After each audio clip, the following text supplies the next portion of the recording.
At Farmers Insurance, we know a roof can withstand a lot. One exception being an airborne car. Seen it, covered it. Click for more. We are farmers. Bum, bum, bum, bum, bum, bum. Underwritten by Farmers Truck Fire Insurance Exchanges and Affiliates. Products not available in every state. The following is a Podcast One Minnesota production. Oh, yeah? Yeah. Oh, you betcha, yeah. If it's made in Minnesota, who's making it and how? Yeah, you got that right. It's the Makers of Minnesota, focusing on the products and services uniquely made in Minnesota, and conversations with the makers, entrepreneurs, and innovators in Minnesota about how they conceived of their products and how they brought them to market. With Stephanie Hansen, it's the Makers of Minnesota. Hi, this is Stephanie Hansen for the Makers of Minnesota. Thank you for podcasting us. We really appreciate it. We are on episode number 61, and I'm really pleased to introduce Pam Powell, who is the Salad Girl. I can vividly remember, Pam, meeting you for the very first time. Remember you the first Do you? time. I do. You were one of the first people so we started the radio show Weekly Dish that's about food. Stephanie March and I have a show on My Talk 107.1 on Saturdays from 9 to 11. And you were one of the first people I ran into at the Mill City Farmers Market. You had a really cute booth, and you were selling salad dressing. And you looked right at me, and you said, "Oh, I listen to you on Saturdays." You were like one of the first people that actually said they listened. And I was like, oh, my gosh, someone cares that we're doing this show. That is so great. I felt like I'd arrived. That's really cool, Stephanie. Well, I'm a foodie. Yeah. So I like to listen to all the foodie channels and shows on the weekends. Can you believe Lynn Rosette Casper just retired? I didn't know she did. She did. She retired just last. They had an event for her last weekend, and just gave up the reins to her show. But wow, who did she give them over to? Alex Lamb, who I can't believe I can't think of his name, but. He'll be fine. He does a good job, but it's just different, you know. Oh, well, everybody's soft voice. Yeah, and everybody's got their own personality, and it wasn't until she did a radio show that anybody concepted the idea you could talk about food because it's so visual. Sure. You know, we'd had food radio or TV shows, but not food radio shows. Right. I never thought of that. That's really true. So let's talk about Salad Girl salad dressing. You and your husband, Jim. He was a painter, and you were. Do you mind? I've called you kind of a hippie chick. Do you mind? No, absolutely.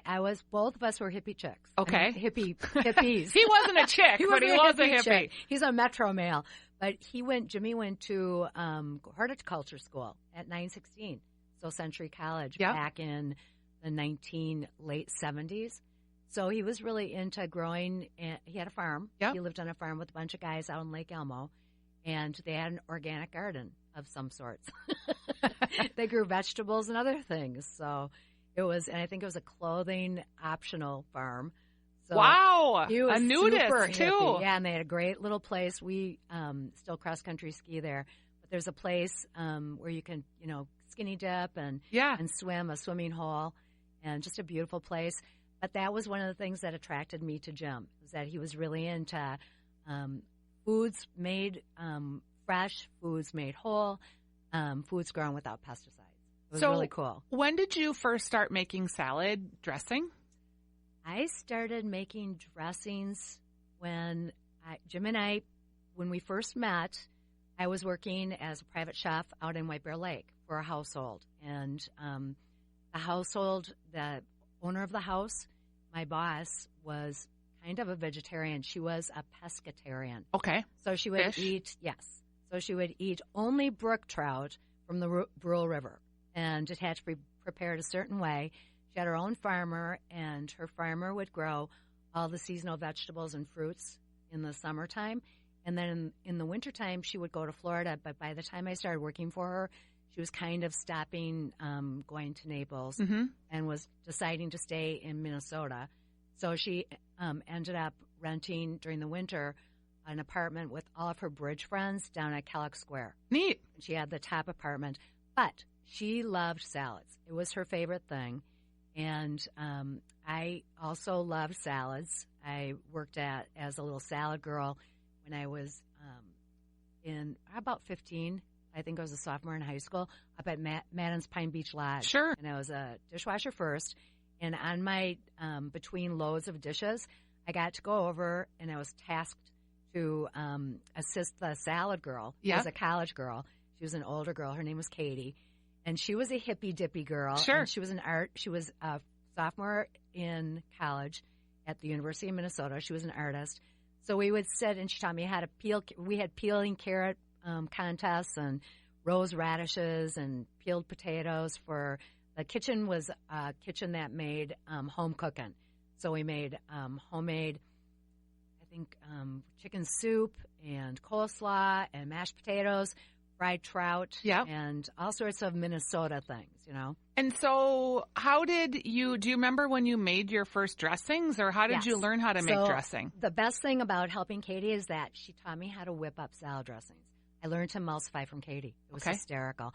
I learned how to make vinaigrettes, and I learned how to make creamy dressings. I learned how to make French, Roquefort, all the blue cheese. We did Yep. everything from scratch there. One of my favorite dressings was the vinaigrette that we used for coleslaw. And it was made with fresh onions and vinegar and a little bit of sugar and salt and pepper. That's and a little it. bit of oil, and that's it. Yum. And it was my favorite, sweet and sour, and kind of the route that I started going towards. I'm a vinaigrette girl, and I loved making vinaigrettes. And I thought, wow, there's a few twists on this one. So as time went on, I started eating. I learned how to eat. She was vegetarian. Katie was vegetarian. I learned from Katie how to eat vegetarian. Of course, I became a vegetarian. Yep. And so veggies and raw foods were like my go-to things. And are you still a vegetarian? No, I'm Okay. not at all. I eat any locally grown anything, and locally, I love the grass-fed beef. I Yep. love local, Peters and Limousine yeah. beef. Oh, Yeah, they're I opening love, a butcher shop. Their chicken now. Yep. It's got an organic chicken breast. I eat a lot of fish. Yep. And a lot of fruits, vegetables, and So one of the things about Salad Girl that's interesting to me is you wrote a cookbook eventually. Uh-huh. And in that cookbook, you talk about this mantra that you have. Yeah. So tell me about your mantra and why you think, because what I loved about the mantra is it's so versatile. right. So tell me your Salad Girl mantra. So I think that making a salad is almost like making a centerpiece. I like it to have color and texture and different flavors, contrasting flavors. My Salad Girl mantra is greens, fruits, vegetables, cheese, nuts, seeds, Salad Girl. And why do you need, like, one of the things I learned about in reading your cookbook, Yeah. there's acid in a dressing, so Yes. that can be like citrus or vinegar, and Sure. there's oil, obviously, to emulsify it, but then sweet is kind of a big component for you. Sure. How did you land on that, or that was the concoction, and That's what was my the first thing. dressing I you love made? Sweet sour. Yeah. That was at the coleslaw dressing at Madden's. It was pretty sweet. And I stopped eating cane sugar Uh-huh. right around after that summer, and stopped eating candy and stuff, and started incorporating honey and maple syrup into my life and using those as sweeteners. I've never even tried saccharin and those, the fake Yeah. sweeteners, which is really weird. I never got into Tab or Diet Coke or anything. So I kind of kept with just maple syrup, and so maple syrup and honey are just really nice, sweet and salty. They balance each other, the yin and the yang, Yep. really well. And so you tell me about, you're making these salad dressings, I'm assuming, at home and for friends, and Yep. how do you decide, okay, I'm going to go to the farmer's market, and was Mill City your first market? Okay, it's kind of a combobbled story, and I just told it to somebody a couple weeks ago, and I was just amazed at how many times I've kind of reinvented our lives. But as an artist, I think you always have to have a craft in your pocket. Yeah. You always, and the food industry is always just like being an actor. So whenever I didn't have a job illustrating or being a mural artist, I'd always have to rely on my food. Yep. For about 15 years, though, I had a really good business painting murals. I was really lucky. And in 2007, when that industry started dying with the home industry, I was kind of scared. And I was working at Kowalski's. They were my last client. And I had painted, like 3 or 4 rooms in their houses, including their kitchen. And while I was in the kitchen, I got to talk to them. and I took a chance. And I just decided, because I didn't have anybody else on my schedule for a while, and I was kind of scared. Yeah. And I kind of dug in my apron pocket and pulled out some of my salad dressing recipes, because it had always been maybe a dream of mine or a pipe dream. But now I was kind of like worried, and I needed to do something. Yep. So I asked them what I should do. And, can I get these onto the shelf of your market? And they set up an appointment with their new product manager in the Kowalski's markets. I went in to present, and they loved them.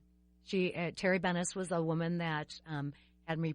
I was presenting to, and she told me that we will put these on the shelf for you when you can learn to bring them to market.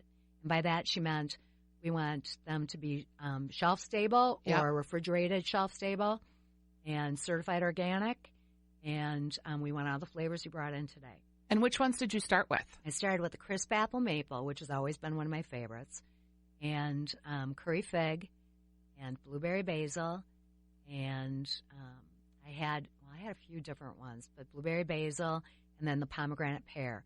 Those were the seasonal ones that I was using for gifts, because I would give them out as Christmas presents and stuff like that. And I gave them a list of other dressings, and they said, let's start with these, and that's what we did. So to learn how to bring them to market, I decided to call an old friend of mine that owned Cafe Brenda and also Spoon River. Sure. And she was the brainchild for the Mill City Farmers Market. And I kind of begged Brenda to let me have a space there. And Brenda was very gracious, and she invited me in and helped me tweak my recipes. And she said, come on in. And we went to Farmers Market, Mill City Farmers Market, and through 2007. And after the first weekend, we sold out every weekend, and kind of incrementally raised our production line. Yep. And moved from the Coffee Cottage kitchen into the Armory in White Bear Lake. Mm-hmm. And we could make more, but we were working Wednesday, Thursday, Friday nights, and getting up at 3 a.m. on Saturday mornings. Yep. My son's girlfriend was helping me. I hired her full time to come to Farmers Market with me. And she was not an early bird, so there was a lot of cranky people in the car in the morning. But we made it, and it was good for us to get there at that time, because we got to see all the farmers coming at the same time, too. Yeah. It was really, really an eye-opener for me. I had met farmers at Madden's Pine Beach Lodge, because they used to come to the back door and deliver stuff. And then I also, when I worked for Brenda at Cafe Cardamina, she also had farmers coming and knocking on the door and bringing produce, because she bought local. And I really got to see these young farmers who had taken over their parents' farms or whatever, coming in after, going ahead and picking their crops the night before, washing, rinsing, displaying. Oh, yeah. I mean, their work was so hard compared to ours. We were whining because we had to run blenders and pour bottles of dressing. Yep. But when I got there, I stopped whining, because I saw how hard these people were working, and it was back-breaking work for them. And it was amazing for us to be a part of that. So you hone your craft at the Mill City Farmers Market, and then you go back to Kowalski's, and they take your dressings. Who was your second sale? In 2008, we stayed at Farmers Market, at Mill City Farmers Market. It was really fun. Yeah. It was really a hard thing to quit doing. It was. I was addicted to it. Yep. I absolutely loved it. And I ran into people like you, and it was just so much fun. I made so many friends there. The second year there, we got to a point where I couldn't make enough. I was kind of getting worried. And people were mad at me because our kitchen was too small, and, everything was kind of growing and breaking. And we were sourcing our honey from a local honey facility in Cannon Falls in Minnesota called Mellow Honey. And one day they called Jim back, because Jim was my resourcing person, and they called him back and said, what are you making? And Jim told them. And they came down to the farmers market the next weekend and took a taste of what we were making and called us the next week and said, you guys need a co-packer. We were like, what's that? And they said, well, we will bottle your dressing for you and help you scale up so that you can go ahead. Okay, how does that even happen? You're the only one sitting in this chair that the co-packer came to them. Good for you. It was like a great partnership. Yeah. They were looking, the man that bought Mellow Honey, he bought it from, I can't remember the first company. He bought it out. He was a new CEO for them. Yep.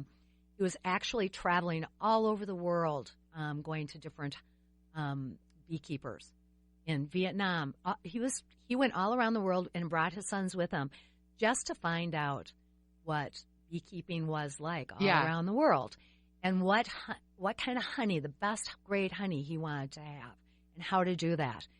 Well, he got good at that, but he needed to do something else.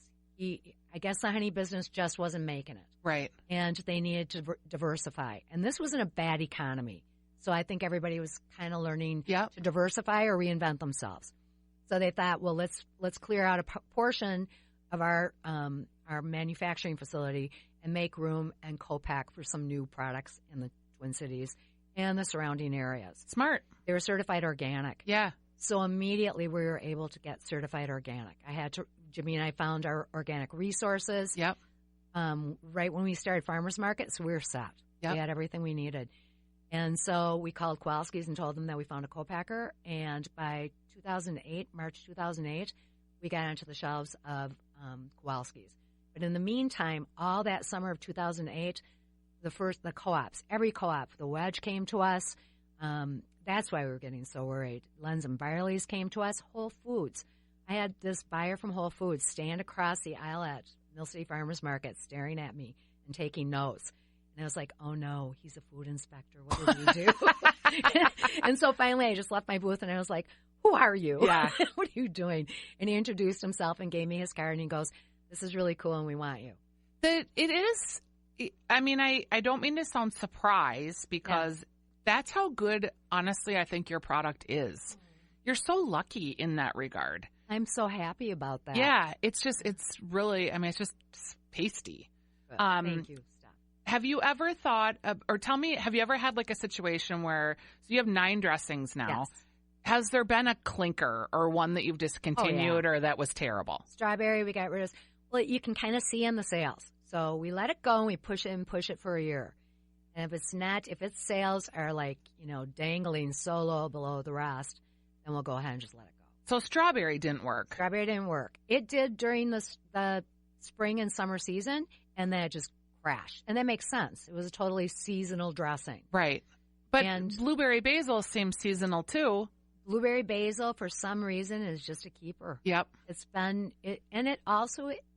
more savory. I think the strawberry was a little bit, plus it had tarragon in it, and it was just too out of flavor for a lot of people, I think. We try a lot of different things. We have like a little group of people that are trendsetters, sort of, and younger folks and older folks, people in the food industry. And it's really important to just keep trying to stay up with the trends and throwing flavors in and pulling them out. It's hard, though. It's very expensive. Every time I put a new flavor on the shelf, it probably costs us about $15,000 to $20,000. Wow. Okay. So it's a lot of money. I always get yelled at by my husband when I come up with a ding idea. Yep. And variety is the spice of my life. I love variety. And I think it's really important to keep my customer interested. And you're evolving, non-GMO, non-soy, non-dairy, and now you have some vegan varieties that aren't flavored with honey, but that are flavored with maple syrup. Why did vegan become important to you, or was it just a marketing opportunity? I've got people in my family that are vegan, people that I bring salads to on a constant basis, relatives and parties that we always go to. There are so many vegan people out there right now. And a lot of my customers have been asking for more vegan varieties. And which dressings are vegan that you have right now? We have the dark cocoa and sea salted vinaigrette. That's a vegan made with organic maple syrup. And then we've got the crisp apple maple made with maple syrup.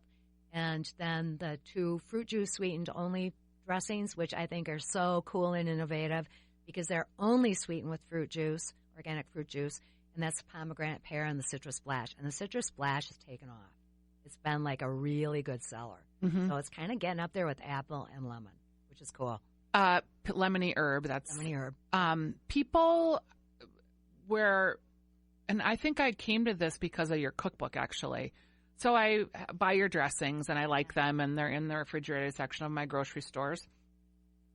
Then I started, and I think again it was because the cookbook, using them to finish meat. Yeah. Or using them as a flavoring for tacos. when you introduced the chili limon. limon. Did you think about that as a way to expand the marketplace when you were creating them, or just more salad dressing? I just felt that there should be a flavor for every person that is going in to shop for Salad Girl, and for every season and for every occasion. And again, variety is the spice of life. Diversity is important to us. I'm the person that helped me with the chili limon was a really good friend from Guadalajara, and she was in there, and she would not let me put it on the shelf until it was exactly what she wanted. She wanted the exact chili flavor that she had tasted once, you know. Yeah. And it was something from her family, and I was really proud of it because I'm not Mexican and I'm Right. not Spanish, so it wasn't really my, thing. I love the taste and I love ethnic food, but I really wanted her help, and she helped me. So our Latino flavors are really important to me. Our Asian flavor is really important to me. The I would love toasted to have sesame. more because I'm really into all kinds of Asian foods. Japanese, Chinese, Szechuan. I like everything. And so of course, I would like to have more dressings on the shelf. Right. More spicy. I like spice. But Yeah, because you don't really have just like a flat out spicy one. I would love that. The chili limon was supposed to be. Mm-hmm. And we did our market survey, and we couldn't do it. Yeah. We had such a small group, a really strong small group of people that wanted spice. I mean, Yep. really big caliber of spice, but not enough. At Farmers Insurance, we know every windshield collision has a unique sound. Beetle. Bird poop. Drone. Seen it, covered it. Click for more. We are farmers. Bum, bum, bum, bum, bum, bum. Underwritten by Farmers Truck Fire Insurance Exchanges and Affiliates. Products not available in every state. The illustrations on your bottle and the packaging, is that all your Yeah. work? And were you a graphic designer, or you said you were a muralist? I went to school, took MCAD, Minneapolis College of Art and Design, and St. Kate's to become a children's book illustrator. Okay. I have yet to illustrate my own children's book. I would love to. But you did your own salad book. When they came to me, was doing a blog for Salad Girl, and Voyager Press came to me asking me, and I told them the only way I would do it is if I could draw some pictures. They were like, sure. At first, they were like, why? And I was like, well, because I really want to illustrate something before I'm out of this world. Yeah. So they were great, and they let me illustrate them, and it was really fun. So currently you are in a lot of stores in Minnesota, and you're expanding into other markets. Yep. What's the farthest out you are currently? We are throughout the whole Midwest. And does that feel exciting or nerve-wracking? It's actually perfect. It's, we can see that we can make a living in the Midwest, Yep. which is really cool. We just got into 62 new stores, the Fresh Times Farmers Markets. That's really exciting. Does that compromise any of your local feel or your local flavor? Because I know local was very important to you. I think local is a different, description. I think everybody's got their own sense of what is local. What is it to you? Midwest. Okay. I mean, it always has been kind of, because all my relatives are from different parts of the Midwest. Mm-hmm. And so I always felt local that way. But then, of course, Minnesota and Camp Widgewagon Yep. is part of my life. Brainerd's part of my life. So I have my heart grows, softer in different areas. But the Midwest, I really get the support here. We get to know all of our customers really well. That's a neat thing.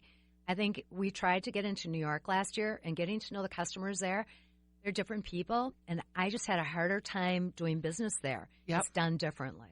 And I'm used to Midwesterners, I guess. Well, and you're kind of, I hope I can say this in a way that's not offensive to you, but you're kind of funny because you're super smart, you're unassuming, and you ask for what you want, which is a unique Midwestern thing, but you ask for it in a way that I can't imagine anybody saying no to you. Oh. Do you ever, No, you're going to make me cry. I mean, just you're a good person. You're a kind person. You're a nice person. And I feel like people want to help people that are good people. Yeah, so thank I can see that that's a big part of what the sale is, and that Salad Girl feels so personal to you. Well, I think that the integrity of the product really comes from our hearts. Jimmy and I are constantly fighting people that want to change it. constantly. It's just How do they want to change it? big investors want to come in and make it shelf stable. Yep. They want a longer shelf life. They want to make it easier so that they can just, balloon out sales. Yep.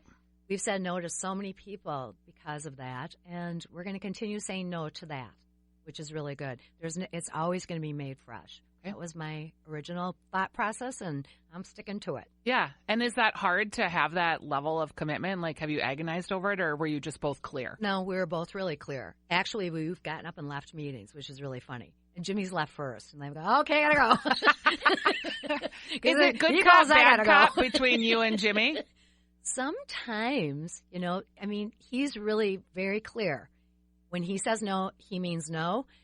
I try to find some kind of compromise in there, and I'll try to sell them on something. I will try to do a more of a soft sell. Yep. But then I really respect him. He's my husband, and I never thought he'd be my business partner because when we went to farmers market, he was not going to go, and he was sleeping in the basement for a while. He was actually saying, "We're not doing this. We're not doing this," and I knew we had to, and I'm so glad we did. Yeah. I really am. Somebody once said to me, a couple years ago, if you had it all to do all over again, oh my God, it's been the best part of my life. It really has. Really? Besides grandchildren. Yeah. It's been the best part of my life.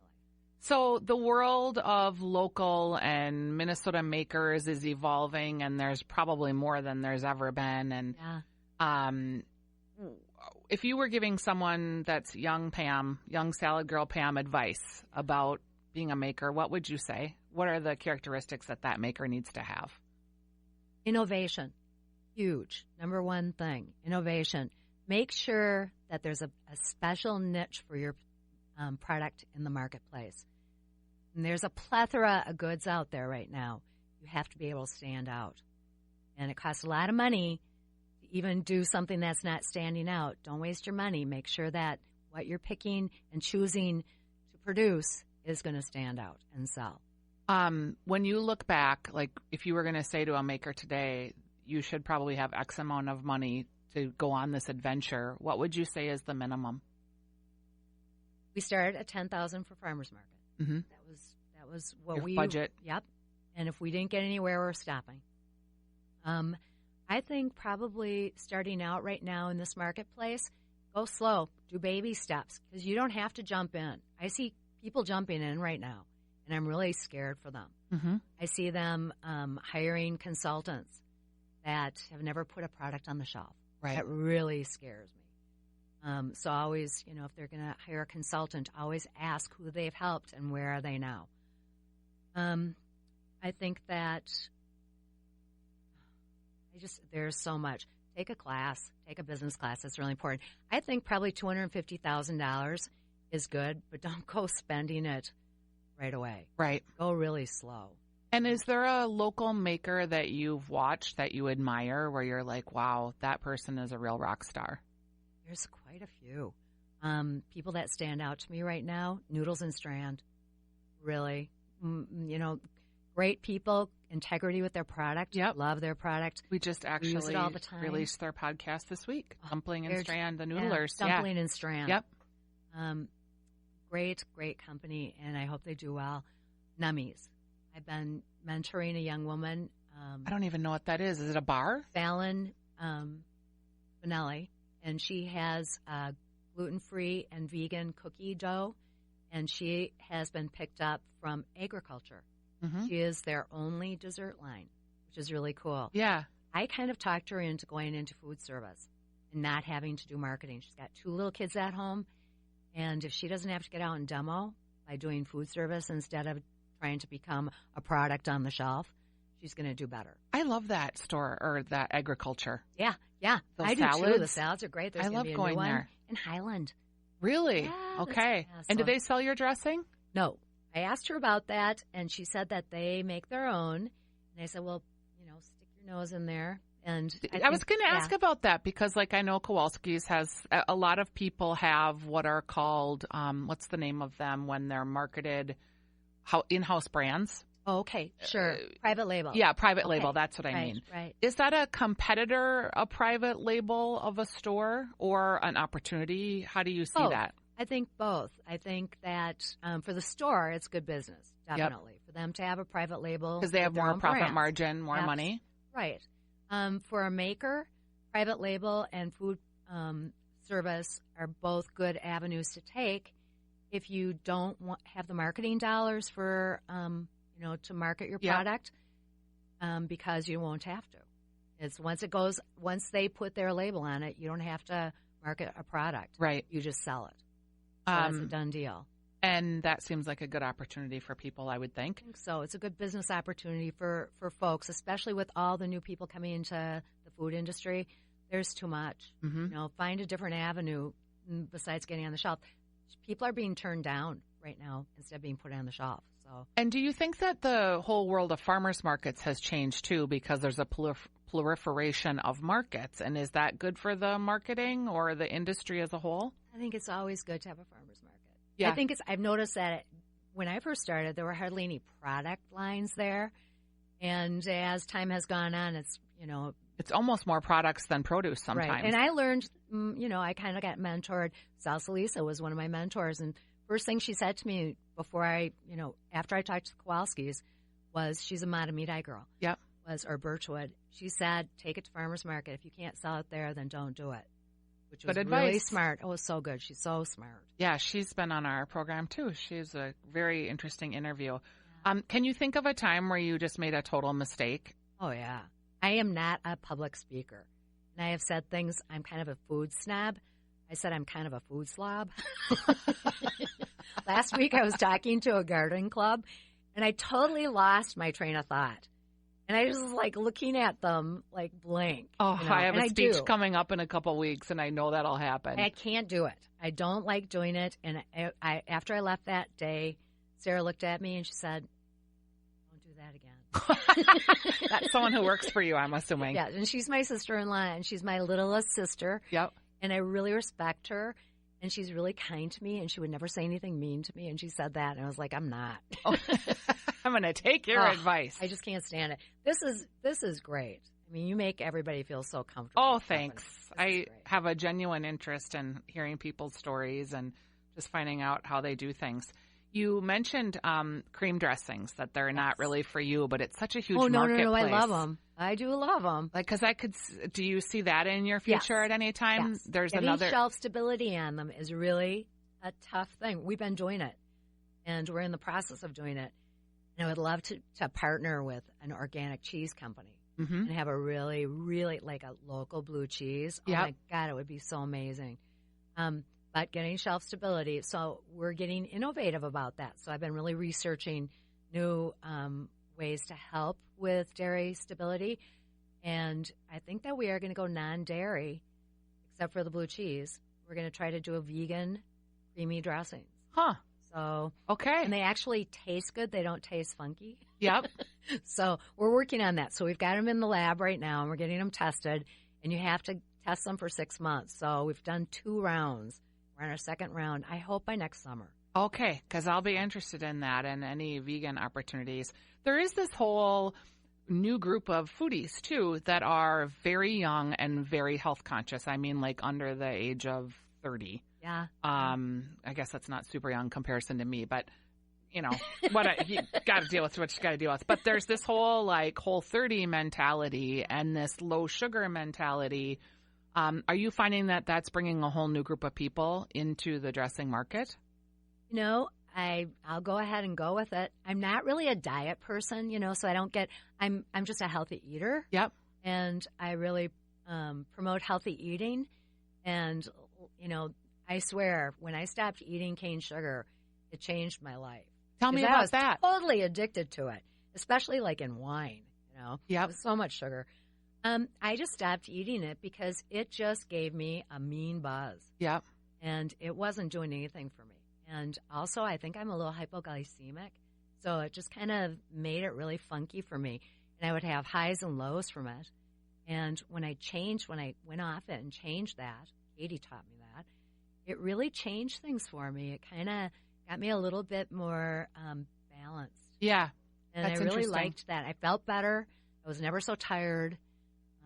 My husband quit sugar about 5 years ago, kind of I by eat accident. Honey. I got to watch, any sweetener. I love sweets. And he stuff. doesn't even really eat much of that. And when he eats sugar now, like if he eats, and on occasion, and he gets sugar in food that he doesn't me too. really I count go out for pie and I'm eating it. If he eats, I'm trying to think, if he gets into a bag of candy or something, he will his legs will be jangly all night, and he really struggles with it. Yep, Jimmy gets the buzz legs too from candy. So, and the Whole30, I think it's great. People have come up to us and said, it's changed my life, that Whole30 routine. Just eating fruits, vegetables, no dairy. And that's kind of a really good way to eat. Yeah, low lean protein, fruits, vegetables, nuts. And it's so funny because people think it's taking something away from you, but when you start doing it, you're just you're not losing anything. Someone that I know is doing it right now, I asked, are you feeling deprived? And they said, how would I be feeling deprived by eating all this awesome food? Oh, I know. It's amazing. Yeah, it was kind of funny. So, well, thank you, Pam Powell, for being here today. Saladgirl.com is where you have tons of recipes. What is the last salad you ate? What was in it? I made an apple because it's apple season, so we're making a lot of apple salads.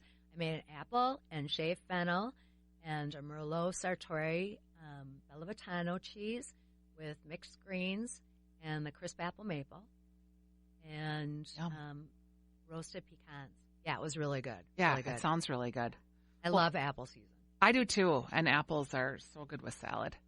Thank you so much for being on the podcast Stephanie. today. At Farmers Insurance, we know every windshield collision has a unique sound. Beetle. Bird poop. Drone. Seen it, covered it. Click for more. We are farmers. Bum, bum, bum, bum, bum, bum. Underwritten by Farmers Truck Fire Insurance Exchanges and Affiliates. Products not available in every state. I'm Rita Foley with an AP News Minute. An F-16 pilot having hydraulic problems with his aircraft managed to parachute to safety as the plane smashed into a warehouse east of Los Angeles. Fire Captain Fernando Herrera. That pilot landed in the March Air Force Base area, in the base itself. Amazingly, there were no serious injuries after the plane hit the building. Alabama executed a man last night for his role in killing 4 people after an argument over a pickup truck. Tennessee executed a man who killed his wife. Reporters couldn't see the execution, but AP correspondent Travis Lawler says we could hear sounds, including singing, that Mr. Johnson's attorney says was him singing a hymn. Answering a reporter's question, President Trump said he hopes the U.S. is not on a path to war with Iran. Mr. Trump has dismissed suggestions that any of his advisors are trying to push him into a conflict. I'm Rita Foley.